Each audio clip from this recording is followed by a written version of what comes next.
Here's a really interesting story. So 5 days ago, last Wednesday, the FAA ordered a ground stop on all air travel in the U.S. That meant that not a single commercial or private aircraft was allowed in the skies over this country. And that's very serious. Hard to overstate the seriousness of that, actually. The only other time this country has imposed a national ground stop was after 9/11, the terror attacks 21 years ago. So it's a huge deal. What happened? Why did the government ground all the planes? So people ask, but initially no one seems to know. Pete Buttigieg, who runs the transportation department, which oversees the FAA, went on TV to say he was not quite sure. And then over the next several hours, a kind of story emerged. The government system that sends messages to pilots, called NOTAM, had gone down. And then the emergency backup system had also gone down. Now, the FAA claimed it first noticed this on Tuesday night. When the problem could not be fixed, the government issued a ground stop the next morning. That's what Pete Buttigieg said. He described the culprit here as, quote, a damaged database file with no evidence of a cyber attack. So to repeat, said Pete Buttigieg, there was no evidence of a cyber attack. It was just your garden variety software snafu. Some contractor entered the wrong code. No big deal. That's what they said, but it was not a very convincing story if you thought about it.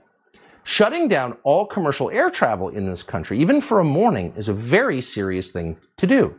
U.S. airlines haul close to 750 million people every year. Air travel is essential. It's also potentially dangerous. So for a lot of reasons, it is imperative that our system works perfectly. But one day, our system just shut down for no real reason. Is that what you're telling us? Yes, explained Pete Buttigieg with a straight face. Now, most people seem to think this was fine. We were not entirely convinced. And then the next day, last Thursday, we noticed that virtually the same thing happened in Canada. Well, that was very strange because the US and Canada have separate aviation authorities. They're different countries, and each country uses its own software to route their planes. The systems are not linked to each other.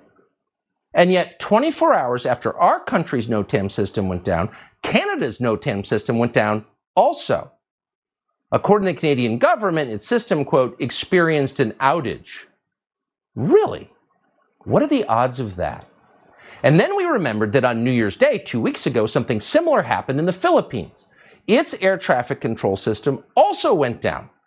For a time, no aircraft were allowed in Philippine airspace. Thousands of flights over Asia had to be rerouted, which is expensive and dangerous, potentially. Now, this was also, they told us at the time, some sort of minor technical problem that we should not worry about. Calm down. Everything's fine. But is everything fine? Or is it possible that somebody is hacking into aviation systems and holding various governments around the world hostage until they pay a ransom?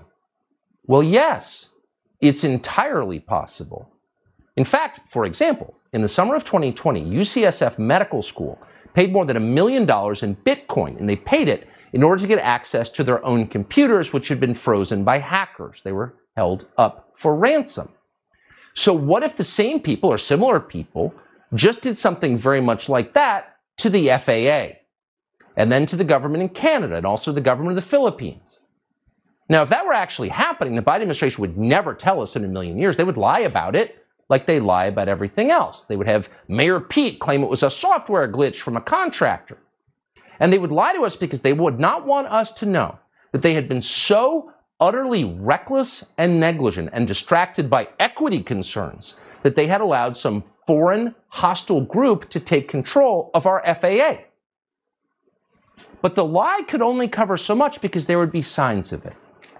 Almost all ransoms like this are paid in Bitcoin. So if the US government was buying huge amounts of Bitcoin in order to pay a ransom, Bitcoin prices would surge, of course. So the question is, has that happened? Oh yes, it has happened. Since the nationwide ground stop last Thursday, the price of Bitcoin has shot up about 20%. Is that a coincidence?